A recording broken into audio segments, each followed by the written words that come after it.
अस्सलाम वालेकुम डियर्स, कैसे आप सब लोग। आई होप कि आप सब ठीक ठाक होंगे। तो आज हम स्टार्ट करने जा रहे हैं जी the most beautiful Maxwell equations.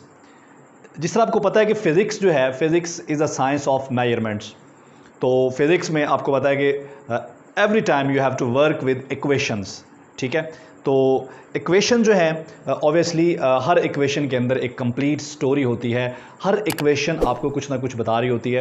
तो अगर आप एक फिजिसिस्ट हैं तो आप ये जानते होंगे कि इक्वेशंस की कितनी इंपॉर्टेंस है। हमारे जितने भी रिलेशंस हैं फिज़िक्स में, या पूरी की पूरी फिज़िक्स जो है किसी भी फिज़िकल फिनोमेना को रिप्रेजेंट करने के लिए we have to use equations.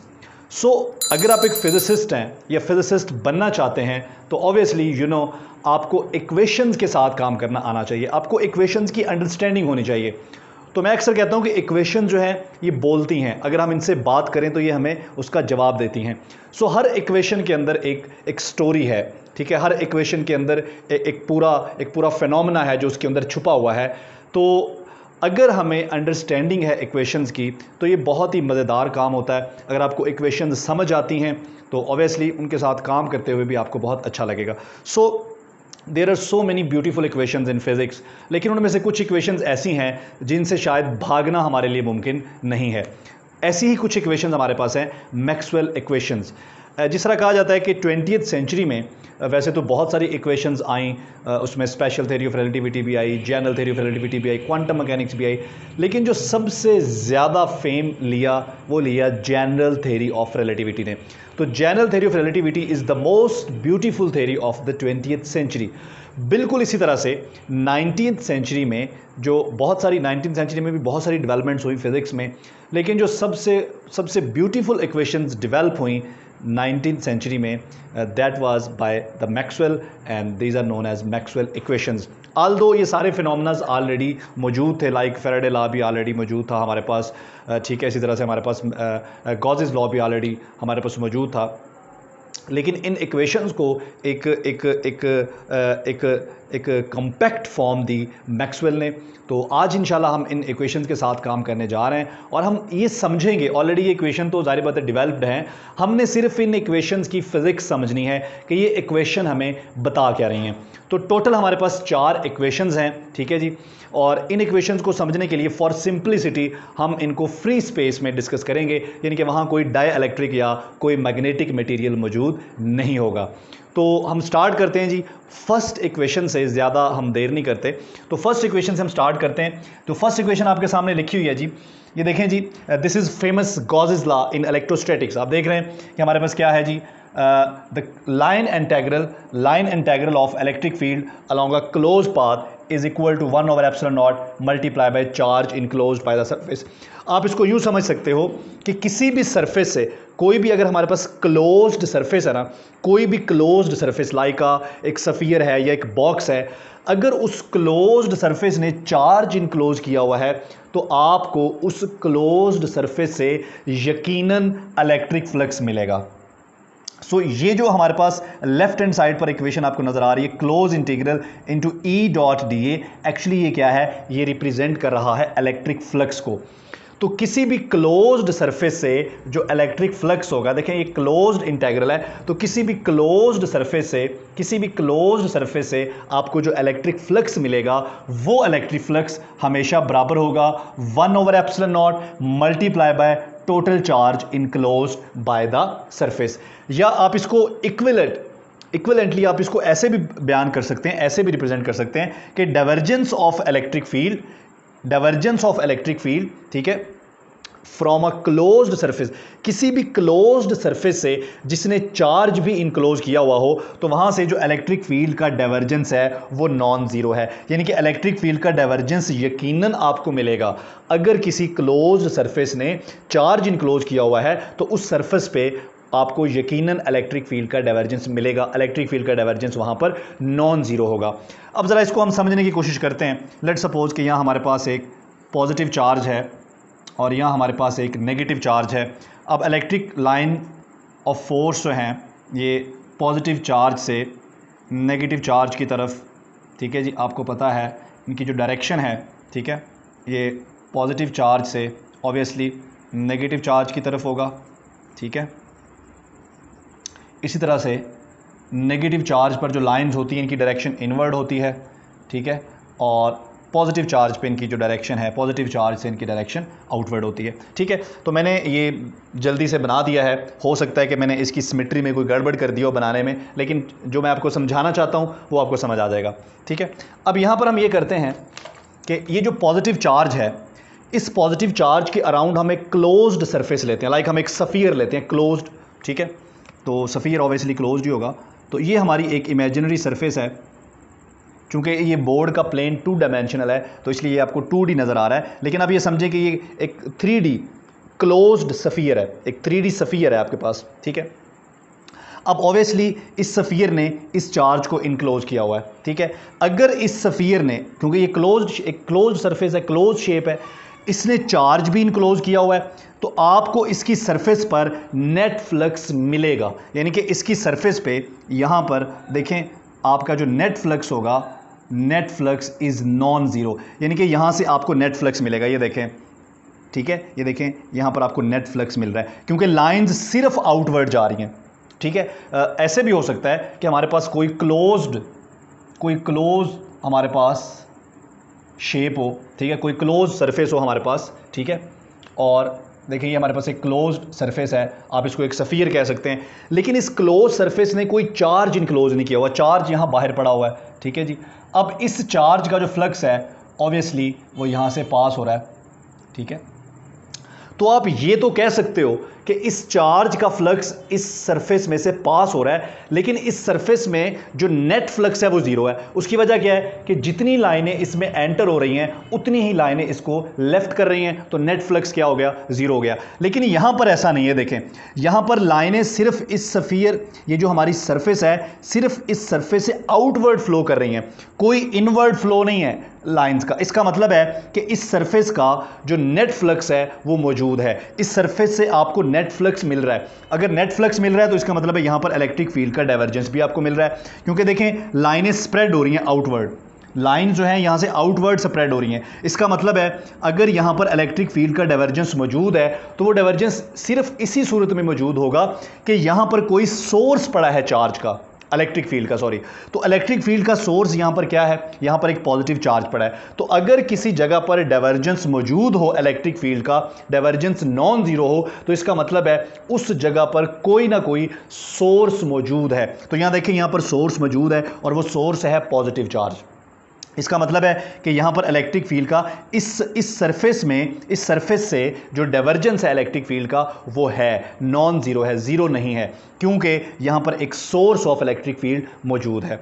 इसका मतलब है कि इलेक्ट्रिक फील्ड का सोर्स हो सकता है, इलेक्ट्रिक फील्ड में मोनोपोल भी हो सकता है, ठीक है। इसका मतलब है अगर मैं ये पॉजिटिव चार्ज इस नेगेटिव चार्ज से अलग भी कर दूं तो उस सूरत में भी मुझे डाइवर्जेंस मिलेगा, मुझे इलेक्ट्रिक फील्ड का डाइवर्जेंस मिलेगा, ठीक है। इसका मतलब है कि इलेक्ट्रिक फील्ड के मोनोपोल्स एग्जिस्ट कर सकते हैं। एक पॉजिटिव चार्ज का इलेक्ट्रिक फील्ड अलग से एग्जिस्ट कर सकता है और एक नेगेटिव चार्ज का फील्ड अलग से एग्जिस्ट कर सकता है। अब मैं ऐसा ही एक सफ़ियर, यानी कि ऐसी ही एक क्लोज शेप यहां पर लेता हूं इस चार्ज के, तो देखें यहां पर भी मुझे डाइवर्जेंस मिल रहा है क्योंकि यहां पर नेट फ्लक्स मौजूद है, क्योंकि जितनी भी इलेक्ट्रिक फील्ड लाइंस हैं वो सारी की सारी इनवर्ट जा रही हैं, ठीक है। इसका मतलब है कि यहां पर डाइवर्जेंस, अगर यहां पर डाइवर्जेंस पॉजिटिव है तो यहां पर डाइवर्जेंस नेगेटिव है, क्योंकि यहां पर जो नेट फ्लो है वो आउटवर्ड है और यहां पर जो नेट फ्लो है वो इनवर्ड है। लेकिन नेट फ्लक्स यहां भी है और नेट फ्लक्स यहां भी है, इलेक्ट्रिक फील्ड का डाइवर्जेंस यहां भी है, इलेक्ट्रिक फील्ड का डाइवर्जेंस यहां भी है। यहां पर अगर सोर्स ऑफ इलेक्ट्रिक फील्ड है तो यहां पर सिंक ऑफ इलेक्ट्रिक फील्ड है, यानी कि यहां पर कोई ऐसा सिंक मौजूद है जो इलेक्ट्रिक फील्ड लाइंस को एब्जॉर्ब कर रहा है, क्योंकि इलेक्ट्रिक फील्ड लाइंस की डायरेक्शन क्या है, इनवर्ड है, ठीक है। तो ये हमारे पास क्या हो गया, सिंक हो गया, ये हमारे पास क्या हो गया, सोर्स हो गया। तो इलेक्ट्रिक फील्ड का सोर्स भी मौजूद है, सिंक भी मौजूद है। इसका मतलब है कि यहां पर इलेक्ट्रिक फील्ड का डाइवर्जेंस क्या है, यहां पर इलेक्ट्रिक फील्ड का डाइवर्जेंस नॉन जीरो है, क्योंकि हमने जो क्लोज शेप लिया है उस क्लोज शेप ने चार्ज इनक्लोज किया हुआ है और चार्ज इनक्लोज करने की वजह से नेट फ्लक्स उस सरफेस पर आपको मिल रहा है। इस सरफेस पर भी आपको नेट फ्लक्स मिल रहा है और इस सरफेस पर भी आपको नेट फ्लक्स मिल रहा है, क्योंकि यहां पर लाइनें सिर्फ इनवर्ड जा रही हैं इसलिए नेट फ्लक्स है, यहां पर लाइनें सिर्फ आउटवर्ड जा रही हैं इसलिए नेट फ्लक्स है। तो ये है जी आपकी फर्स्ट मैक्सवेल इक्वेशंस, और इसकी हमने इंटरप्रिटेशन की, आपके सामने मैंने डिस्कस किया कि ये इक्वेशन हमें एक्चुअली बता क्या रही है कि किसी भी क्लोज्ड शेप ने या किसी भी क्लोज सरफेस ने अगर चार्ज भी इनक्लोज किया हो तो उस सरफेस से आपको नेट फ्लक्स यकीनन मिलेगा और वहां से आपको इलेक्ट्रिक फील्ड का डाइवर्जेंस भी मिलेगा। लेकिन यहां पर इलेक्ट्रिक फील्ड का डाइवर्जेंस क्या हो जाएगा? जीरो हो जाएगा। उसकी वजह क्या है कि जितनी लाइनें इन हो रही हैं उतनी लाइनें आउट हो रही हैं। ये सरफेस क्लोज शेप तो है लेकिन इस सरफेस ने कोई चार्ज इनक्लोज नहीं किया हुआ। मैं आपको दोबारा बता रहा हूं, चूंकि ये 2 डायमेंशनल बोर्ड है, ये बोर्ड का जो प्लेन है वो 2D है, इसलिए मैं अपनी तरफ से सफ़ियर ही बना रहा हूं, लेकिन आपको शायद ये चाहे सर्कल ही लग रहा हो, लेकिन आपने इसको सफ़ियर ही समझना है। ठीक है, मेरी ड्राइंग कोई बहुत अच्छी नहीं है इसलिए मैं सफ़ियर यहाँ बना नहीं सकता। ठीक है, लेकिन आपने इसको सफ़ियर ही समझना है। ठीक है, 2D जो शेप है वो नहीं समझना, फिर वो ओपन हो जाएगी, क्लोज नहीं होगी। ठीक है, अच्छा जी, तो इसके बाद हमारे पास है जी Maxwell second equation, that is similar, इससे मिलता जुलता इक्वेशन है हमारे पास, B dot DA is equal to 0, या आप इसको यूं भी लिख सकते हैं divergence of magnetic field is equal to 0। अब divergence of magnetic field is equal to 0, या इसका क्या मतलब है? अब ये हमें बता रहा है कि किसी भी क्लोज सरफेस से जो नेट मैग्नेटिक फ्लक्स होगा वो हमेशा हमेशा हमेशा 0 होगा। तो इसे हम कहते हैं गॉसेस लॉ फॉर मैग्नेटिज्म या गॉसेस लॉ इन मैग्नेटिज्म। तो ये इक्वेशन एक्चुअली क्या है? ये इक्वेशन है हमारे पास गॉसेस लॉ इन मैग्नेटिज्म जी। तो अब हमारे पास है गॉसेस लॉ इन मैग्नेटिज्म। अच्छा, जिस तरह इलेक्ट्रिक फील्ड, हमारे पास इलेक्ट्रिक फील्ड में 2 पोल्स होते हैं, एक तरफ पॉजिटिव पोल, एक तरफ negative pole, positive charge negative charge, electric field lines positive charge से नेगेटिव चार्ज। अब electric field lines positive charge से स्टार्ट होती हैं और नेगेटिव चार्ज पे जाके टर्मिनेट हो जाती हैं। इसका मतलब है कि आप क्लियरली ये डिफाइन कर सकते हो कि इलेक्ट्रिक फील्ड लाइंस का सोर्स भी है और इलेक्ट्रिक फील्ड लाइंस का सिंक भी है। लेकिन मैग्नेटिक फील्ड के साथ ऐसा नहीं है। ठीक है, मैग्नेटिक फील्ड लाइंस नॉर्थ, यहां पर 2 पोल्स यहां पर भी हैं, नॉर्थ पोल साउथ पोल। तो magnetic field lines north pole से स्टार्ट हो रही हैं और साउथ पोल पर जाकर टर्मिनेट नहीं होती, बल्कि साउथ पोल से दोबारा फिर वो नॉर्थ पोल की तरफ आ जाती हैं। इसका मतलब है कि मैग्नेटिक फील्ड लाइंस हमेशा क्लोज लूप बनाती हैं, नॉर्थ पोल से स्टार्ट।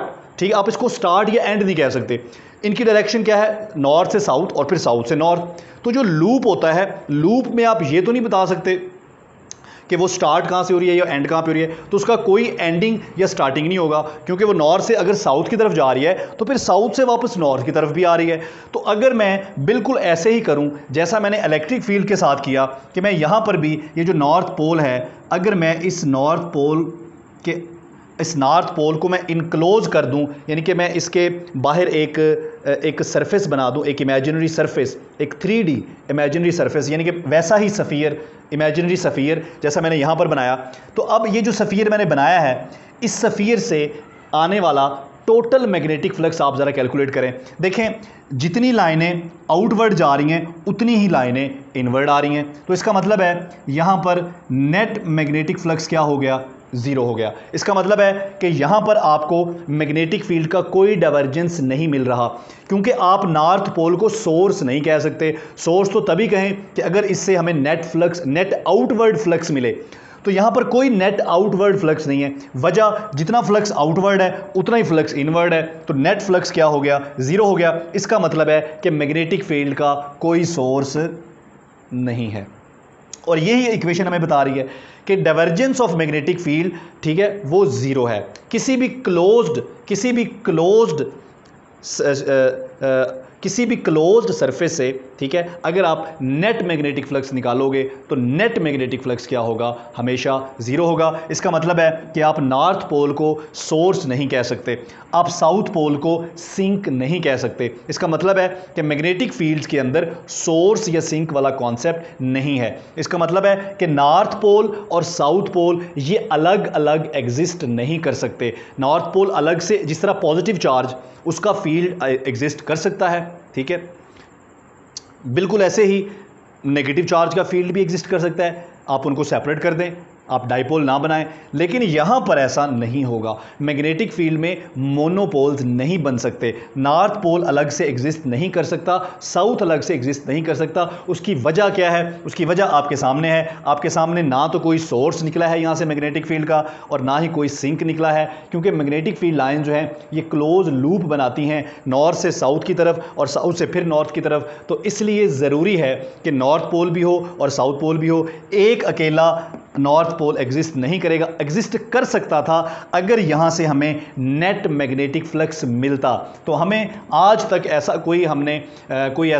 कोई ऐसी इंफॉर्मेशन हमने ऑब्जर्व नहीं की, कोई ऐसा फिनोमेना हमने ऑब्जर्व नहीं किया जहां से हमें नेट मैग्नेटिक फ्लक्स मिलता हो, जहां पर हम ये कह सकते हो कि मैग्नेटिक फील्ड का सोर्स मौजूद है या मैग्नेटिक फील्ड का सिंक मौजूद है। सो दिस ब्यूटीफुल इक्वेशन हमें एंड पर क्या बता रही है कि the divergence of magnetic field is zero.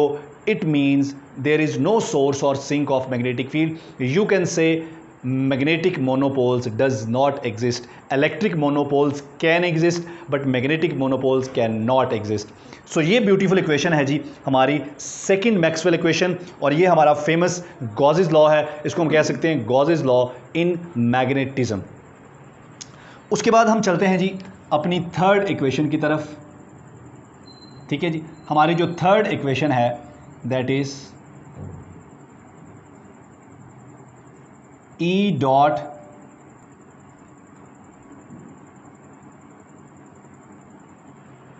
जी। तो ये हमारी थर्ड मैक्सवेल इक्वेशन है and you are familiar with this equation. ये हमारा फेमस फैराडे लॉ है। ठीक है जी, Faraday law of electromagnetic induction. तो ये है जी हमारा Faraday law of electromagnetic induction. अब ये इक्वेशन क्या बता रहा है? पहले जरा हम ये देखते हैं कि इस इक्वेशन में क्या स्टोरी है, हमें क्या बता रहा है। इक्वेशन हमें ये बता रहा है कि अगर मैग्नेटिक फ्लक्स हमारे पास किसी भी सरफेस से अगर मैग्नेटिक फ्लक्स चेंज हो रहा हो, लेट्स सपोज कि यहाँ पर हम कोई भी इमेजिनरी सरफेस बना लेते हैं। ये हमारा कोई भी सरफेस है और इस सरफेस में से मैग्नेटिक फ्लक्स चेंज हो रहा है। तो मैग्नेटिक फ्लक्स के चेंज होने से हमें क्या मिलेगा? एक इलेक्ट्रिक फील्ड मिलेगा along the boundary of the surface. ठीक है, तो ये जो सरफेस है पहले आप इसके अलोंग एक बाउंड्री बना लें।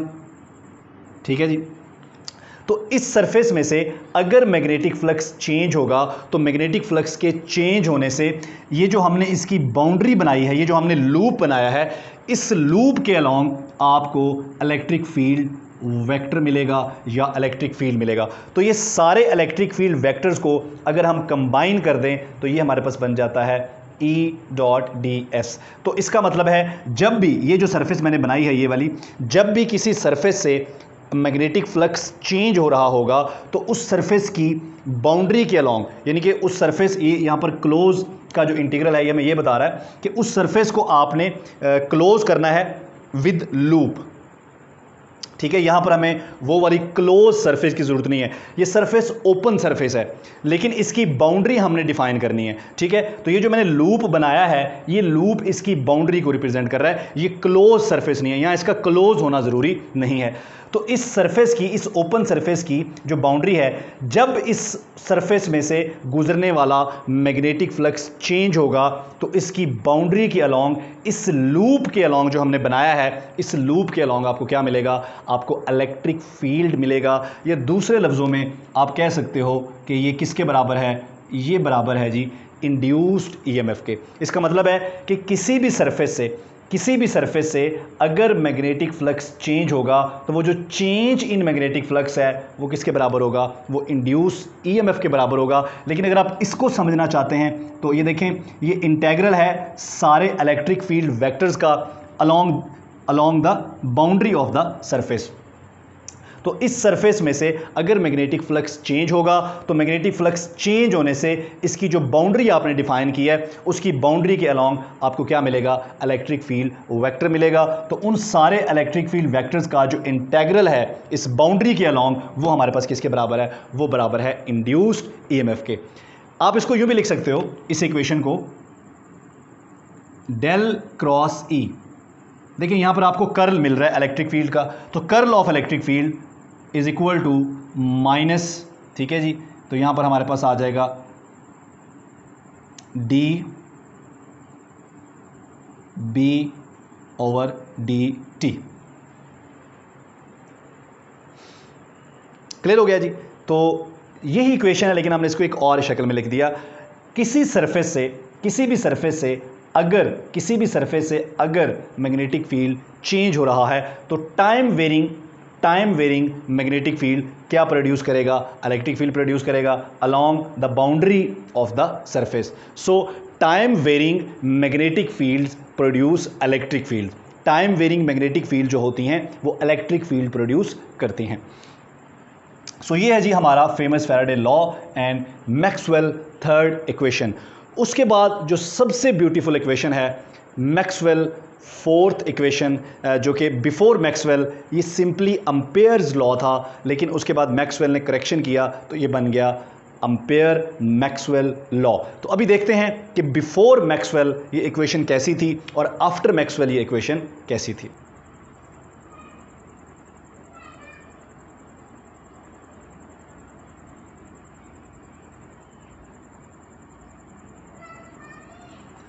जी, तो बिफोर मैक्सवेल ये इक्वेशन बड़ी सिंपल है, आपके सामने आपको नजर आ रहा है कि line integral of magnetic field along a close loop is equal to mu naught times current enclosed by the loop. यानी कि ये बड़ी सिंपल इक्वेशन है कि हमारे पास कोई भी इमेजिनरी सरफेस आप ले लें, ओपन सरफेस जैसे हमने पहले लिया, ठीक है। तो ये हमारे पास कोई भी ओपन सरफेस है, इस ओपन सरफेस की बाउंड्री भी डिफाइन कर लें, ठीक है जी। तो ये इसकी लेट सपोज बाउंड्री है। अगर इस ओपन सरफेस में से करंट फ्लो कर रहा हो, यानी कि इसने इस लूप ने, ये जो लूप बन गया है, इसकी जो बाउंड्री बन गई है इस सरफेस की, इस लूप ने अगर करंट इनक्लोज किया हो, यानी कि इस सरफेस में से अगर करंट फ्लो कर रहा हो, तो उसकी वजह से इसकी बाउंड्री के अलोंग आपको क्या मिलेगा? आपको मैग्नेटिक फील्ड मिलेगा। बड़ा सिंपल है। तो ये हमारा सिंपल एम्पेयर्स लॉ था कि जी करंट्स जो हैं दे प्रोड्यूस मैग्नेटिक फील्ड, यानी कि जहां कहीं भी करंट होगा तो करंट के इर्द गिर्द आपको क्या मिलेगा? मैग्नेटिक फील्ड मिलेगा। So line integral of magnetic field along a close loop is equal to mu naught times current enclosed by the loop. लेकिन यहां पर सरफेस डिफाइन करना भी जरूरी है। ज़ाहिर बात है लूप आप ऐसे तो नहीं बनाएंगे, किसी सरफेस के अलोंग ही वो लूप आप बनाएंगे ना। सो इस लूप ने जितना करंट इनक्लोज किया हुआ है, उस करंट इनक्लोज की वजह से यहां पर क्या है? इसके अलोंग मैग्नेटिक फील्ड मौजूद है। सो इसको हम ऐसे भी डिफाइन कर सकते हैं, del cross B is equal to mu naught जे,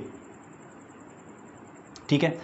इसका मतलब है कि मैग्नेटिक फील्ड कहीं भी अगर करंट मौजूद है तो उस करंट के अलोंग या उस सरफेस के अलोंग आपको मैग्नेटिक फील्ड का कर्ल मिलेगा, ठीक है। ये बड़ी सिंपल सी बात है। लेकिन अब इसमें प्रॉब्लम क्या थी? मैक्सवेल को क्यों ज़रूरत पेश आई कि वो इस इक्वेशन को उसने करेक्ट किया, इसमें एक टर्म उसने ऐड किया। सो ये जो इसकी जो रीज़न थी वो प्योर, उस वक़्त वो रीज़न प्योर थ्योरेटिकल ग्राउंड्स पे थी, और उसका जो सोल्यूशन दिया मैक्सवेल ने वो भी प्योर थ्योरेटिकल ग्राउंड्स के ऊपर था। तो ज़रा पहले हम वो प्रॉब्लम देखते हैं कि मैक्सवेल ने उसको कैसे फिक्स किया और वो प्रॉब्लम पेश ही क्यों आया। तो उसको समझने के लिए लेट सपोज आप यहाँ से मैथमेटिकली भी समझ सकते हैं, मैथमेटिकली भी हम उसको कर सकते हैं और फिजिकली भी बता सकते हैं। देखें, ये हमारे पास है करंट डेंसिटी। अगर ये स्टेडी करंट हो, लेट सपोज कि ये स्टेडी करंट है, इस जो यहाँ पर फ्लो कर रहा है, ठीक है। अगर ये स्टेडी करंट है तो हम इसका क्या करते हैं जी? इस इक्वेशन का डाइवर्जेंस लेते हैं।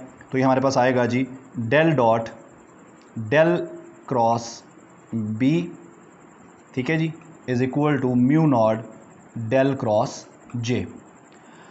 आपको पता है कि divergence of a curl is always zero. So यहाँ पर आंसर क्या आएगा? हमारे पास ज़ीरो आएगा, is equal to mu naught del dot जे।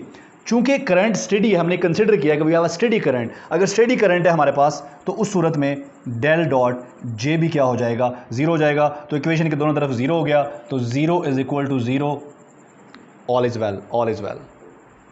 लेकिन अगर करंट स्टेडी ना हो, ठीक है, करंट स्टेडी अगर ना हो, करंट का मैग्नीट्यूड अगर चेंज हो रहा हो, तो उस सूरत में फिर डाइवर्जेंस जो है इसका डेल डॉट जे ये क्या हो जाएगा? ये नॉन ज़ीरो हो जाएगा। तो इक्वेशन की एक साइड ज़ीरो होगी, दूसरी साइड नॉन ज़ीरो है। ये तो ऐसा तो मुमकिन नहीं है, ये तो पॉसिबल नहीं है। सो एक रीज़न यहाँ पर ये थी।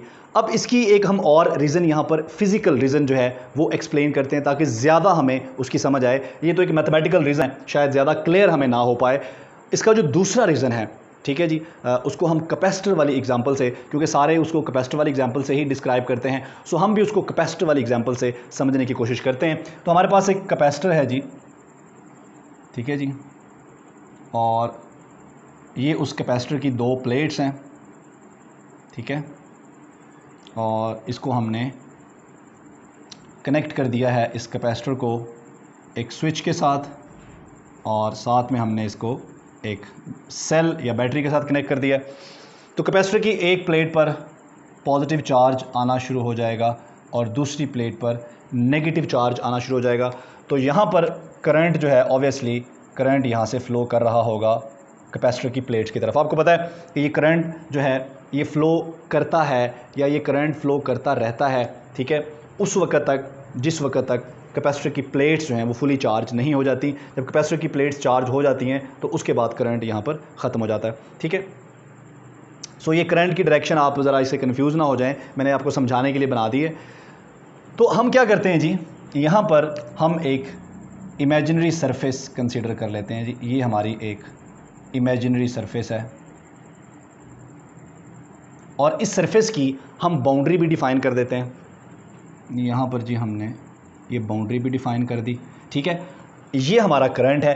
अब ये जो लूप हमने बनाया है या जो बाउंड्री हमने बनाई है, आपको बड़ा क्लियर नज़र आ रहा है कि इसने इस करंट को इनक्लोज़ किया हुआ है, यानी कि ये करंट इसमें से फ़्लो कर रहा है, इस सरफेस में से करंट फ़्लो कर रहा है, यानी कि करंट गुज़र रहा है इस सरफेस में से। इस सरफेस को हमने इमेजिनरी, ये ओपन सरफेस है, एक इमेजिनरी सरफेस है, लेकिन हमने इस सरफेस की बाउंड्री डिफ़ाइन कर दी है, ठीक है। अब क्या होगा, जैसा कि हम पीछे पढ़ के आए, ये देखें, जैसा कि यहाँ पर हुआ सेम वही होगा कि अगर किसी सरफेस में से करंट फ्लो कर रहा हो तो उस सरफेस का जो बाउंड्री है या जो वो लूप बन रहा है, उस लूप के अलोंग आपको मैग्नेटिक फील्ड वेक्टर मिलेगा। सो वही बड़ा सिंपल हमारे पास आ जाएगा जी कि B.ds is equal to mu naught I. इसका मतलब है कि ये जो मैग्नेटिक फील्ड आपको मिलेगा यहाँ पर इस लूप के अक्रॉस, ये मैग्नेटिक फील्ड किस वजह से है, ये मैग्नेटिक फील्ड इस करंट की वजह से है, और यही हमारा एम्पेयर्स लॉ है। वेरी सिंपल, इसमें तो कोई इशू ही नहीं है, ठीक है। अच्छा, यहाँ पर चूंकि एम्पेयर्स लॉ हमें ओपन सरफेस की चॉइस देता है, हमने सरफेस ओपन लेना है लेकिन उसकी बाउंड्री डिफाइन करनी है। तो जिस तरह यहाँ पर मैंने ओपन सरफेस लिया, एक और ओपन सरफेस ले लें, ठीक है, लाइक अ बैलून। ये देखें जी, तो हमने एक बैलून की तरह एक ओपन सरफेस ले लिया, ठीक है। अब ये जो मैंने बैलून लिया है, इस बैलून की जो बाउंड्री है वही बाउंड्री है जो ये वाली बाउंड्री है, ठीक है। ये बैलून भी एक ओपन सरफेस है। बिल्कुल आप ऐसे समझें कि जैसे मेरे पास एक बैलून है और उसका मुंह खुला हुआ है, लेकिन जो उसका मुंह खुला है ये वाला, ये बाउंड्री है, ये वही बाउंड्री है जो पहले इस सरफेस के लिए थी, अब यही बाउंड्री इस सरफेस के लिए है। ये जो सरफेस है बैलून की सरफेस, ठीक है, तो बैलून की सरफेस के लिए भी यही बाउंड्री है, ये वाली बाउंड्री, ठीक है। अच्छा, अब गौर करें कि ये करंट जो है सिर्फ इस प्लेट तक है, इस प्लेट से आगे चूंकि दोनों प्लेट्स के दरमियान कुछ भी नहीं है, दोनों प्लेट्स के दरमियान फ्री स्पेस है, सो इसके बाद इन प्लेट्स के दरमियान कहीं पर भी आपको करंट नहीं मिलेगा। अब अगर हम इस एम्पेयर लॉ को इस सरफेस के ऊपर अप्लाई करें तो आप देखें कि जो ये वाली सरफेस है, इस सरफेस ने कोई करंट इनक्लोज नहीं किया हुआ, ठीक है। हालांकि बाउंड्री इस सरफेस की यही है, लेकिन सरफेस तो ये है ना, देखें सरफेस ये है, बाउंड्री चाहे यही है लेकिन सरफेस ये है। तो इस सरफेस ने देखें कोई करंट इनक्लोज नहीं किया हुआ, कोई करंट इस सरफेस के आर पार नहीं जा रहा। जिस तरह ये सरफेस आपने ली थी, ये वाली, इस सरफेस के तो आर पार एक करंट जा रहा है, तो हम ये कह सकते हैं कि इसकी बाउंड्री ने करंट इनक्लोज किया हुआ है, इस लूप ने करंट इनक्लोज किया हुआ है। लेकिन अब सरफेस ये है, अब सरफेस ये है, तो अब इस सरफेस ने कोई करंट इनक्लोज नहीं किया हुआ, चाहे बाउंड्री ये भी है, लेकिन यहां से आगे तो करंट जा ही नहीं रहा। इसका मतलब है कि इस सरफेस ने कोई करंट इनक्लोज नहीं किया हुआ। अब आप ये करें कि इस सरफेस की वजह से इसी पॉइंट पर, इस पॉइंट को हमने पॉइंट पी मान लिया, इस पॉइंट पर पहले हमें मैग्नेटिक फील्ड मिल रहा था, हमने कहा कि वो मैग्नेटिक फील्ड इस करंट का है। लेकिन इस सरफेस ने तो कोई करंट इनक्लोज नहीं किया हुआ, ठीक है। जब इसने करंट इनक्लोज नहीं किया हुआ, इस सरफेस ने जब कोई करंट इनक्लोज नहीं किया हुआ, तो ये मैक्सवेल इक्वेशन एम्पेयर्स लॉ क्या बन जाएगा, B dot D S is equal to zero, क्योंकि कोई करंट नहीं है। इसका मतलब है कि इस सरफेस की वजह से, ये जो दूसरा ओपन सरफेस लिया हमने, इस सरफेस की वजह से इस पॉइंट पर कोई मैग्नेटिक फील्ड नहीं है। हालांकि बाउंड्री वही है इस सरफेस की भी, ठीक है। लेकिन अगर आप ये वाली सरफेस के लिए कंसिडर करेंगे तो फिर ये मिटा दें ताकि आपको कंफ्यूज ना करें।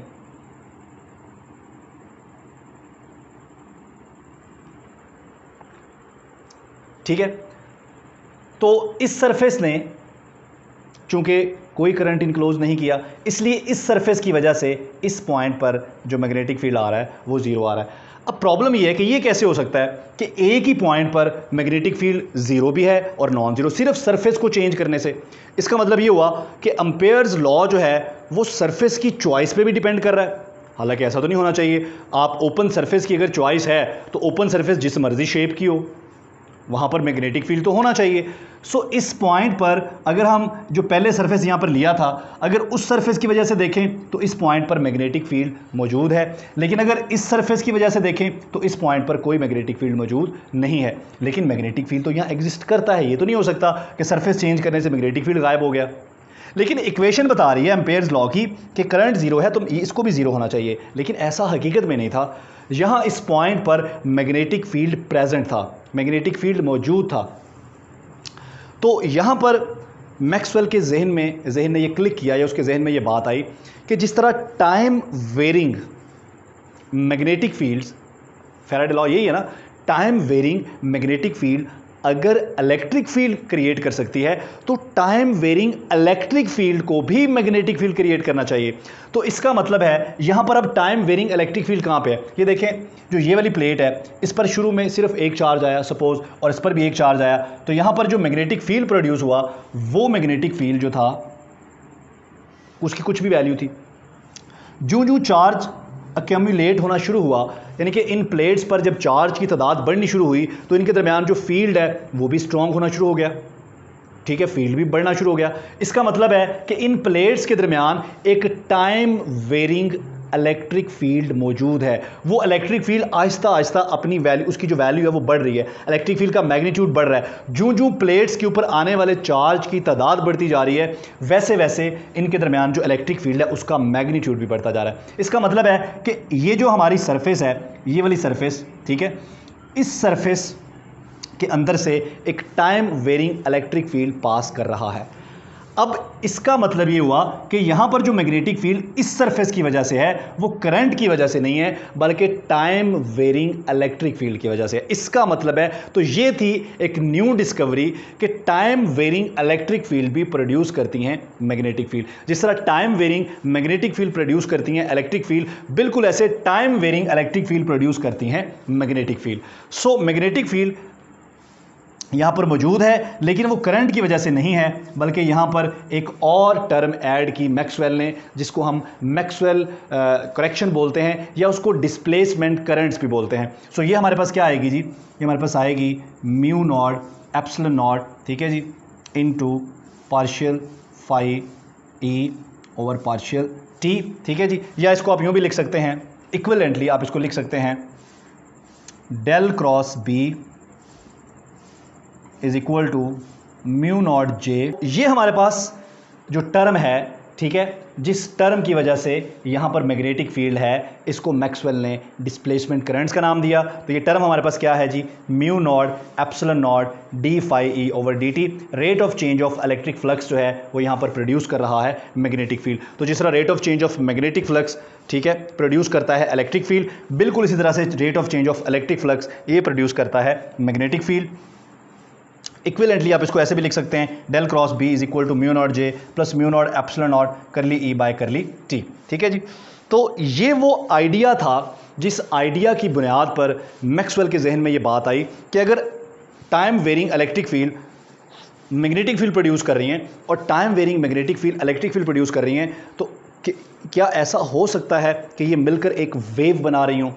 तो मैक्सवेल ने क्या किया, जो थर्ड इक्वेशन थी और फोर्थ इक्वेशन थी, इन इक्वेशंस को कंबाइन किया और इनके सोल्यूशन निकाले। इनके जो सोल्यूशन थे वो वेव लाइक से सोल्यूशन थे और वो वेव इक्वेशन को सेटिस्फाई कर रहे थे, ठीक है। तो उसने क्या किया, इनको कंबाइन करके एक वेव की शक्ल दी, ठीक है जी, इलेक्ट्रिक फील्ड और मैग्नेटिक फील्ड को। और जब उसकी स्पीड उसने कैलकुलेट की तो उसकी स्पीड जो थी वो स्पीड ऑफ लाइट के बराबर आ रही थी। तो यहाँ से मैक्सवेल को उसने ये बात कही कि जो लाइट है ये वेव ज़रूर है लेकिन ये इलेक्ट्रोमैग्नेटिक वेव है, क्योंकि उसकी जो इक्वेशंस थी, इक्वेशन थर्ड और इक्वेशन फोर्थ, इनको कंबाइन करके उसके पास जो इक्वेशंस आ रही थी वो वेव इक्वेशन को सेटिस्फाई कर रही थी। So electric field and magnetic field जो हैं ये दोनों क्या बनाती हैं, ये स्पेस में या कहीं पर भी ये एक वेव बनाती हैं जिसको हम इलेक्ट्रोमैग्नेटिक वेव कहते हैं। और इसकी जो स्पीड है वो स्पीड ऑफ लाइट के बराबर होती है।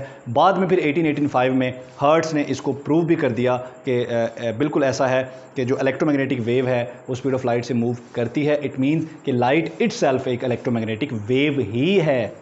तो इसके बाद हम डिस्कस करते हैं प्लेन इलेक्ट्रोमैग्नेटिक वेव्स को कि किस तरह मैक्सवेल ने इलेक्ट्रोमैग्नेटिक वेव की स्पीड कैलकुलेट की और किस तरह उसको आइडिया या किस तरह उसको पता चला कि इलेक्ट्रिक फील्ड और मैग्नेटिक फील्ड अगर ये टाइम वेरिंग हो तो स्पेस में चलते हुए ये वेव्स बना सकती हैं और उनकी जो स्पीड है वो स्पीड ऑफ लाइट के बराबर आ सकती है।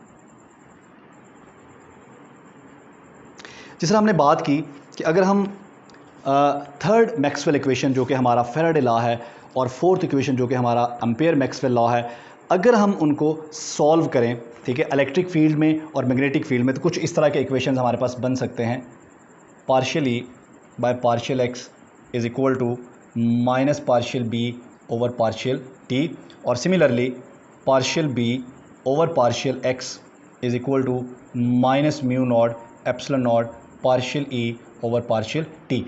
यानी कि time varying magnetic field space में क्या प्रोड्यूस कर सकती है, उसके जो अराउंड स्पेस है वहाँ पर इलेक्ट्रिक फील्ड प्रोड्यूस कर सकती है।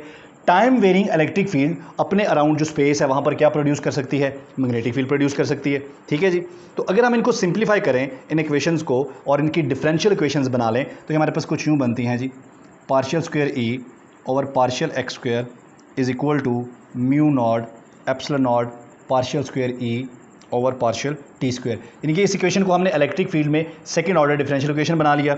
इसी तरह से partial square B over partial X square is equal to mu naught epsilon naught partial square B over partial T square, इसे इक्वेशन 1 कह लें, इसे इक्वेशन 2 कह लें। ये जो म्यू नॉट एप्सिलॉन नॉट है हमारे पास ये स्पीड ऑफ लाइट के बराबर है, under root of mu naught epsilon naught 1 over under root mu naught epsilon naught, ये हमारे पास स्पीड ऑफ लाइट के बराबर है। सो यहाँ पर म्यू नॉट एप्सिलॉन नॉट की जगह म्यू नॉट एप्सिलॉन नॉट की जगह हम 1 ओवर सी स्क्वायर भी पुट कर सकते हैं। अच्छा जी, अब ये सेकंड ऑर्डर डिफरेंशियल इक्वेशंस हैं और इन डिफरेंशियल इक्वेशंस के अगर आप सोल्यूशन निकालें तो इनके सोल्यूशन जो हैं वो कुछ ऐसे आते हैं जी, E is equal to E naught cos k x minus omega t और B is equal to B naught cos k x minus omega t. So ये देखें, ये बहुत ही हैरानकुन बात है कि इलेक्ट्रिक फील्ड और मैग्नेटिक फील्ड दोनों के अंदर ये प्रोपेगेशन फैक्टर आ रहा है, के एक्स माइनस ओमेगा टी आ रहा है। इसका मतलब है कि जो इलेक्ट्रिक फील्ड है ये भी ट्रैवल कर रहा है, प्रोग्रेसिवली ट्रैवल कर रहा है, और जो मैग्नेटिक फील्ड है ये भी प्रोग्रेसिवली ट्रैवल कर रहा है। तो जिस तरह हमने वेव्स के अंदर, आपको याद होगा कि वेव्स के अंदर हमने डिस्प्लेसमेंट इक्वेशन लिखी थी, x is equal to x naught cos k x minus omega t. तो ये इक्वेशन बेसिकली हमारी डिस्प्लेसमेंट इक्वेशन थी या वेव फंक्शन था ट्रैवलिंग वेव्स के लिए। तो देखिए ये भी एक वेव फंक्शन है ट्रैवलिंग वेव्स के लिए, लेकिन ये ट्रैवलिंग वेव्स कौन सी ट्रैवलिंग वेव्स हैं, ये ट्रैवलिंग वेव्स हैं electric field and magnetic field. So electric field and magnetic field का जो सोल्यूशन आया हमारे पास वो ट्रैवलिंग वेव सोल्यूशन आया। अगर इस ट्रैवलिंग वेव सोल्यूशन को हम वेव इक्वेशन के अंदर पुट करें, ठीक है, तो क्या होगा, हमारे पास ये इक्वेशंस अगर हम वेव इक्वेशन में पुट करें तो ये वेव इक्वेशन को सेटिस्फाइड कर रही थी। इसका मतलब है कि इलेक्ट्रिक फील्ड और मैग्नेटिक फील्ड जब स्पेस में मूव करती हैं तो दे क्रिएट वेव्स, वो प्रोग्रेसिव वेव की फॉर्म में चलती हैं। Time varying electric field magnetic field produce करता है, magnetic field electric field produce करता है। तो ये दोनों क्या करती हैं, स्पेस में वेव की शक्ल में, प्रोग्रेसिव वेव की शक्ल में ट्रैवल करती हैं। अच्छा, ये हमारे पास इक्वेशन आ गई है जी 3 और ये हमारे पास इक्वेशन आ गई है 4। अगर आप इनके डेरिवेटिव्स लें, ठीक है जी, तो हमारे पास ये बन जाएगा partial E over partial x, इसका हमने with respect to x derivative लिया है, ये हमारे पास आ गया minus k into E naught और sine k x minus omega t, और इसका हमने टाइम डेरिवेटिव लेना है partial B over partial T, ठीक है, is equal to omega B naught sine k x minus omega t. अच्छा, इन इक्वेशंस को अगर हम शुरू में जो हमने इक्वेशंस लिखी हैं अगर हम यहाँ पर पुट करें और पुट करके सिंप्लीफाई करें तो हमारे पास क्या आता है जी, हमारे पास आता है E naught over B naught equal to omega over K and this is equal to speed of light. इसका मतलब है यही फाइंडिंग्स थी जिसने मैक्सवेल को हैरान किया कि इलेक्ट्रिक फील्ड और मैग्नेटिक फील्ड अगर वेव्स की फॉर्म में ट्रैवल करेंगी तो ये क्या प्रोड्यूस करेंगी, ये वेव्स प्रोड्यूस करेंगी, और उन वेव का जो स्पीड है वो स्पीड ऑफ लाइट के बराबर आ रहा था। सो उसने कहा कि असल में ये इलेक्ट्रोमैग्नेटिक वेव्स जो हैं वो स्पीड ऑफ लाइट से मूव करती हैं। तो असल में लाइट है ही एक इलेक्ट्रोमैग्नेटिक वेव। इससे पहले हमें ये पता था कि लाइट एक वेव है, हाइजेंस प्रिंसिपल्स या हाइजेंस जो एक्सपेरिमेंट्स थे, लेकिन हमें ये आइडिया नहीं था कि लाइट कौन सी वेव है। तो मैक्सवेल ने क्लियर किया कि लाइट एक इलेक्ट्रोमैग्नेटिक वेव है। उसके बाद हमारे पास है जी energy carried by the electromagnetic waves. Electromagnetic waves obviously energy carry करती हैं, और आपको पता है कि जब इनका इंटरेक्शन होता है किसी सरफेस से तो ये मोमेंटम भी ट्रांसफ़र करती हैं। So energy transferred by electromagnetic waves, इसको रिप्रेजेंट करने के लिए हम पॉइंटिंग वेक्टर यूज़ करते हैं। सो पॉइंटिंग वेक्टर जो है ये हमारे पास बराबर होता है जी 1 ओवर म्यू नॉट इंटू ई क्रॉस बी। सो पॉइंटिंग वेक्टर क्या करता है, ये एनर्जी ट्रांसफ़र को रिप्रेजेंट करता है जो हमारी वेव्स, जो हमारी इलेक्ट्रोमैग्नेटिक वेव्स के ज़रिए होती है। उसके बाद हमारे पास है इंटेंसिटी ऑफ इलेक्ट्रोमैग्नेटिक वेव्स। तो इंटेंसिटी जो है इलेक्ट्रोमैग्नेटिक वेव्स की ये हमारे पास C over two mu naught into B square होती है।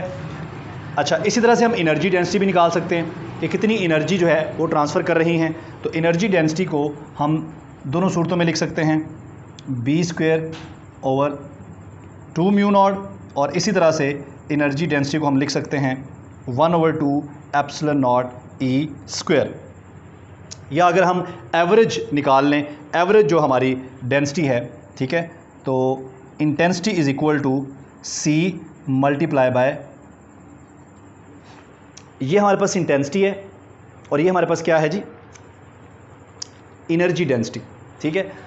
तो इंटेंसिटी ऑफ इलेक्ट्रोमैग्नेटिक वेव्स को हम लिख सकते हैं speed of light multiply by average energy density. Energy density से मुराद energy carried by the electromagnetic waves, ठीक है। और इंटेंसिटी से हम मुराद लेते हैं कोई भी सरफेस जो आपने इलेक्ट्रोमैग्नेटिक वेव्स के सामने रखा हो परपेंडिकुलर, उस सरफेस में से जितनी एनर्जी पास हो रही है that is energy, that is intensity of electromagnetic waves. Intensity में और एनर्जी डेंसिटी में फ़र्क है, ठीक है जी। एनर्जी डेंसिटी क्या है, जितनी एनर्जी वो कैरी कर रही हैं, और इंटेंसिटी क्या है, जितनी एनर्जी वो किसी सरफेस को ट्रांसफ़र कर रही हैं।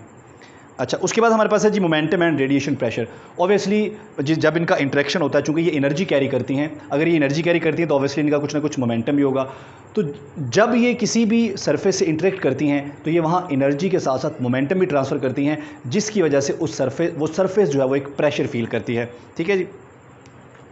तो अगर इलेक्ट्रोमैग्नेटिक वेव्स किसी सरफेस के साथ इंटरेक्ट करती हैं और मुकम्मल तौर पर एब्जॉर्ब हो जाती हैं, वो सरफेस इनको मुकम्मल तौर पर एब्जॉर्ब कर लेती है, तो जो मोमेंटम ट्रांसफ़र होगा, momentum transfer by electromagnetic waves is U over C, ठीक है जी। यू क्या है, एनर्जी, और सी क्या है, स्पीड ऑफ लाइट। इसी तरह से हम प्रेशर भी यहाँ पर लिख सकते हैं। तो ये जो P है दैट इज़ फॉर मोमेंटम, और ये जो कैपिटल P है दैट इज़ फॉर प्रेशर। तो प्रेशर को हम लिख सकते हैं जी 1 over C into D U by D T और डिवाइडेड बाय एरिया, या इसको हम लिख सकते हैं pressure is equal to S over C, ठीक है जी। ये एस क्या है, पॉइंटिंग वेक्टर का मैग्नीट्यूड, और सी क्या है, स्पीड ऑफ लाइट। लेकिन ये उस सूरत में है जब हमारी इलेक्ट्रोमैग्नेटिक रेडिएशन मुकम्मल तौर पे एब्जॉर्ब हो गई हैं। लेकिन अगर वो एब्जॉर्ब नहीं हुई बल्कि मुकम्मल तौर पर रिफ्लेक्ट हो गई हैं, तो उस सूरत में जो मोमेंटम ट्रांसफ़र होगा वो हमारे पास हो जाएगा U over C plus U over C, यानी कि यू ओवर सी इंसिडेंट और ये यू ओवर सी रिफ्लेक्शन की वजह से। तो हमारे पास आंसर क्या आ जाएगा, तो मोमेंटम हमारे पास आ जाएगा 2u बाय सी। इसी तरह से जो प्रेशर होगा वो हमारे पास क्या हो जाएगा जी, प्रेशर हमारे पास हो जाएगा जी 2s ओवर सी। तो जिसमें 2 आपको नज़र आ रहा है, ठीक है जी, this is for complete reflection, और जिसमें आपको खाली ये नज़र आ रहा है U/C और S/C, this is for complete absorption. तो इसके साथ ही हमारा इसके बाद हमने जो है वो इलेक्ट्रोमैग्नेटिक रेडिएशन का स्पेक्ट्रम भी करना है, तो वो हमने ऑलरेडी डिस्कस किया हुआ है। फर्दर हम उसको हमारी जो लाइव क्लास है जूम पे उसमें डिस्कस करेंगे। Thank you. इसके साथ हमारा इलेक्ट्रोमैग्नेटिज्म वाला पोर्शन कंप्लीट। अल्लाह हाफ़िज़।